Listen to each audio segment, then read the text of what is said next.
कोलकाता का एक गांव माधवपुर। ये महीना जनवरी का था और रात के तकरीबन 10 बजे थे। रात के सन्नाटे में झिंगुरों की आवाजें माहौल को थोड़ा डरावना बना रही थी। ऐसे में दो लोगों के कदम गांव की तरफ बढ़े जा रहे थे।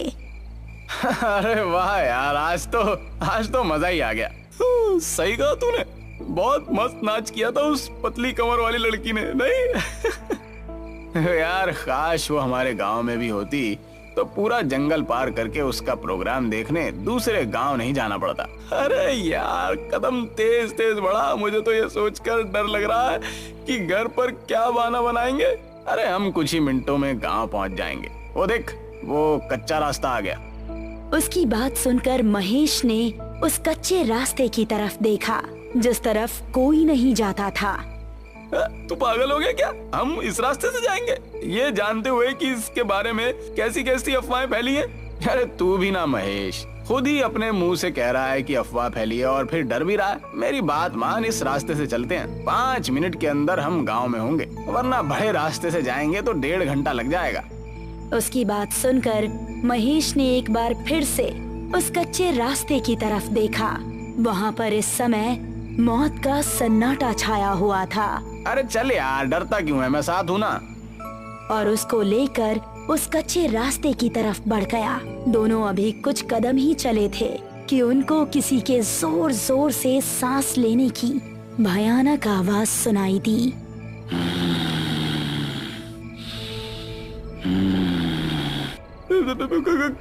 कौन है? अरे यार डरता क्यों है, कोई कुत्ता ही होगा। रमेश अभी आगे चला ही जा रहा था कि तभी उस आवाज के साथ उसको किसी के कदमों की भी आहट सुनाई देने लगी। मैंने कहा था ना, यहाँ से जाना ठीक नहीं है। अबे तू मुझे भी डरा रहा है। देख, अंधेरा भी बहुत ज्यादा है, कुछ नजर नहीं आ रहा। अब बस हम दोनों अपने कदम गांव पहुंचकर ही रोकेंगे। तभी महेश की आंखें फटी रह गई। उसको रमेश के ठीक पीछे 2 लाल चमकती आंखें नजर आ रही थी। तेरे पीछे? अबे कौन है मेरे पीछे? रमेश ने जैसे ही पलटकर पीछे देखा, किसी ने उसका पैर पकड़ा और उसको झाड़ियों में खींच कर ले गया। महेश बचाओ मुझे, महेश! वो बिजली की रफ्तार से रमेश की आंखों से ओझल हो गया। रमेश के डर का कोई ठिकाना नहीं रहा। वो दिल में बस खौफ लिए तेजी से गांव की तरफ दौड़ने लगा और जब तक वो गांव नहीं पहुंच गया, उसने अपने कदम नहीं रोके।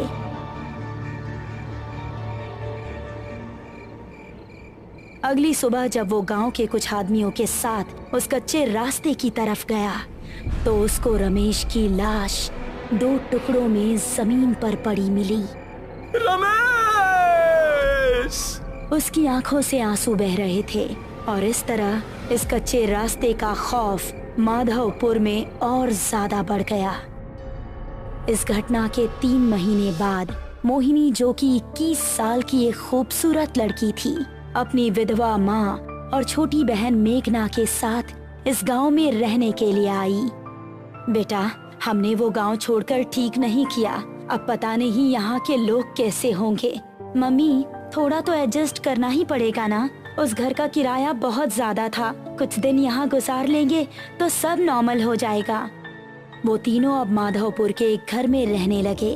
कुछ ही दिनों में उन्हें वो गांव अपना सा लगने लगा। मोहिनी उसी गांव के कुछ बड़े घरों में काम काज करके अपना घर चलाने लगी। पड़ोस में रहने वाला रोहित नाम का एक लड़का मोहिनी को दिल ही दिल में पसंद करने लगा था, लेकिन उससे बात करने में थोड़ा हिचकिचा रहा था। एक शाम जब मोहिनी अपना काम खत्म करके घर पहुंची तो उसको घर में मेघना कहीं नजर नहीं आई और माँ काफी परेशान दिख रही थी। माँ, मेघना कहाँ है? वो दोपहर के वक्त टहलने निकली थी लेकिन अभी तक घर नहीं लौटी। मैंने आसपास पता भी किया लेकिन वो कहीं नहीं है। मुझे तो अब बहुत डर लग रहा है, पता नहीं कहाँ होगी वो। अरे माँ, आप डरिए मत, मैं अभी उसको ढूंढ कर ले आती हूँ। इतना कहकर मोहिनी घर से निकली और आसपास के इलाकों में देखने लगी, लेकिन उसको मेघना कहीं नजर नहीं आई। फिर घर वापस आते वक्त उसकी नजर उसी कच्चे रास्ते पर पड़ी। हर जगह देख लिया लेकिन कहीं नहीं मिल रही। अब तो बस यही एक जगह बची है। हो सकता है कि वो यहीं पर हो।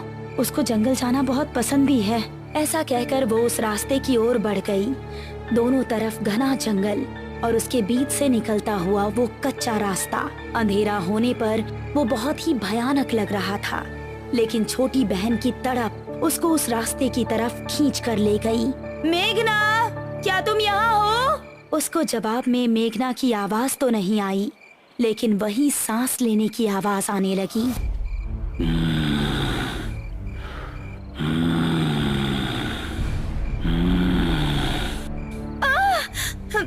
ये किस जानवर की आवाज है? मेघना प्लीज, अगर तुम यहाँ हो तो कोई जवाब दो। अब वो डरती डरती तेज तेज कदम बढ़ाने लगी। तभी उसको महसूस हुआ कि किसी ने पीछे से उसका दुपट्टा पकड़ा है। एक पल को तो उसकी सांसें रुक गई और उसने तेजी से पलटकर पीछे देखा। उसका दुपट्टा घनी झाड़ियों में फंसा हुआ था। हे भगवान, मैं तो डर ही गई थी। उसने झुककर अपना दुपट्टा निकालने की कोशिश की। झाड़ियों में काफी अंधेरा था और कुछ भी साफ नजर नहीं आ रहा था। तभी वो सांस की आवाज और भी तेज होने लगी और झाड़ियों से एक हाथ निकला जिसने उसका पैर पकड़ लिया। कौन है? छोड़ो!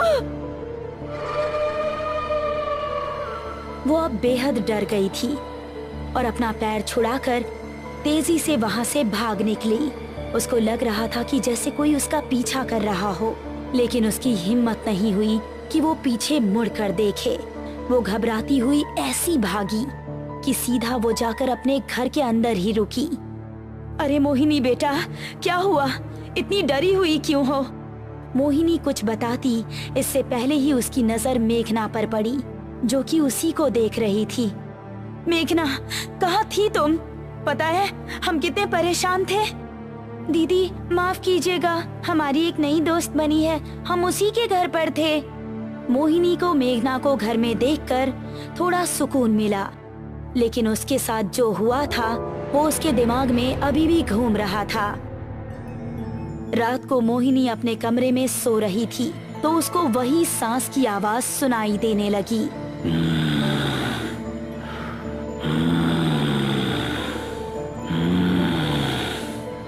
ये आवाज सुनकर वो जाग उठी और ये आवाज खिड़की की तरफ से आ रही थी।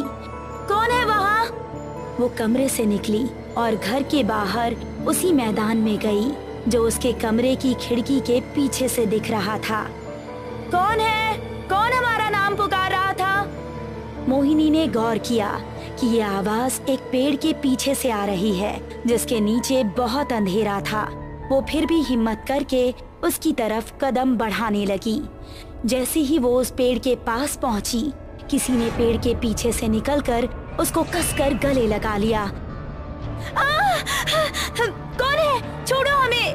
अंधेरे में कुछ नजर नहीं आ रहा था, बस उन सांसों की आवाजें आ रही थी और महसूस हो रहा था कि जिसने भी उसको पकड़ा है उसका शरीर बेहद ठंडा है। बचाओ! बचाओ!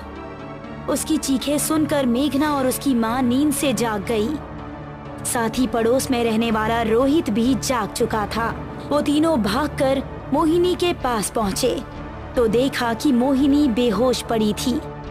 मोहिनी, मोहिनी! रोहित ने उसको गोद में उठाया और उसको उसके कमरे में लेकर आया। क्या हो गया है मेरी बच्ची को? ये आखिर वहाँ पहुँची कैसे?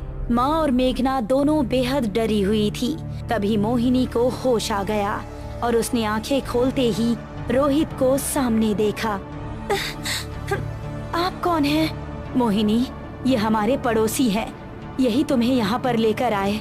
तुम घर के पीछे क्या कर रही थी? मोहिनी ने अपने परिवार वालों को कुछ बताना ठीक नहीं समझा और उसने बात को टालते हुए कहा, कुछ नहीं माँ, वहाँ कोई कुत्ता बहुत देर से भौंक रहा था। उसकी आवाज हमें सोने नहीं दे रही थी, इसीलिए हम उसे वहाँ भगाने गए थे। आपको वहाँ अकेले नहीं जाना चाहिए था। हम सभी बहुत ज्यादा डर गए थे। शुक्र है आप ठीक हैं। मोहिनी को रोहित की आंखों में अपने लिए फिक्र देखकर बहुत अच्छा लगा। और इसीलिए उसने हल्का सा मुस्कुरा दिया। चलिए मैं चलता हूँ। आपको कोई भी जरूरत हो तो बेझिझक मुझसे मदद ले सकती हैं। आखिर पड़ोसी तो पड़ोसी के काम आता है।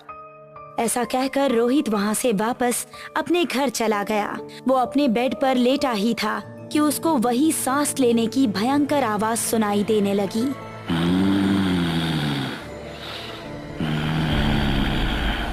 ये आवाज कैसी है? रोहित, रोहित। कौन है? रोहित अपने कमरे से निकला तो उसने सुना कि वो आवाज उसके बराबर वाले कमरे से आ रही है। वो कमरे में पहुंचा तो पाया कि वहाँ पर कोई नहीं था, लेकिन वो आवाज आ रही थी।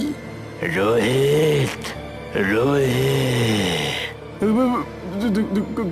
कौन है? जरा इधर आकर देख, मैं कौन हूँ। आवाज एक अलमारी के अंदर से आ रही थी। अब रोहित के चेहरे पर डर दिखने लगा। उसने गौर किया कि वो आवाज अलमारी के अंदर से ही आ रही थी। तुम जो भी हो, ये मजाक बिल्कुल अच्छा नहीं है। ऐसा कहकर रोहित गुस्से में अलमारी की ओर बढ़ा। उसने जैसे ही अलमारी का दरवाजा खोला तो उसके चेहरे का गुस्सा खत्म हो गया और आंखों में खौफ उतर आया। तभी एक भयानक लाल हाथ बाहर निकला और अलमारी का दरवाजा बंद हो गया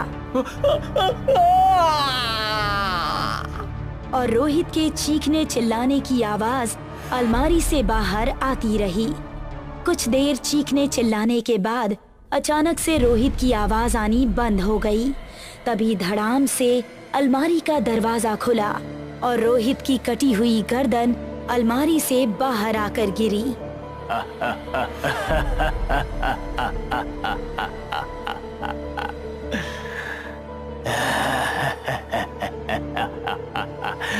मोहिनी सिर्फ मेरी है, सिर्फ मेरी। आखिर क्या है उस कच्चे रास्ते का राज? वो भयंकर सांसें किसकी है और कौन है जो लोगों की जानें ले रहा है? मोहिनी की जिंदगी में अब आगे क्या होगा? इन सभी खौफनाक रहस्यों से पर्दा उठेगा इस कहानी के अगले पार्ट में जल्द ही।